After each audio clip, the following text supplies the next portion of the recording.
শেষ ঠিকানা যদি 3.5 হাত মাটি হয়, তাহলে কিসের তো ক্ষমতার দাপট? ভোর 5টায় মৃত্যু, সকাল 6টায় জানিয়ে দেওয়া হবে মাইকে, 8টায় শেষ গোসল করানো হবে, 9টায় তোমাকে নতুন কাপড়ে সাজানো হবে, জোহরের নামাজের পরে তোমার আলিশান বাড়ি থেকে বের করে নিয়ে যাওয়া হবে, 2টায় তোমার জানাজার নামাজ পড়ানো হবে, 2:30টায় তোমাকে কবরে নামিয়ে ফেলা হবে। মাটি দেওয়া শেষ হয়ে গেলে কেউ তোমার জন্য দোয়া করবে, আর কেউ চলেও আসবে। এই তো জীবনের শেষ আয়োজন।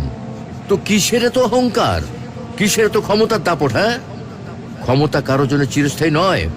অন্যায়ভাবে কাউকে ঠকালে একদিন ঠিক নিজেকেও ঠকতে হবে, এটাই নিয়ম। হ্যাঁ, এটাই নিয়ম।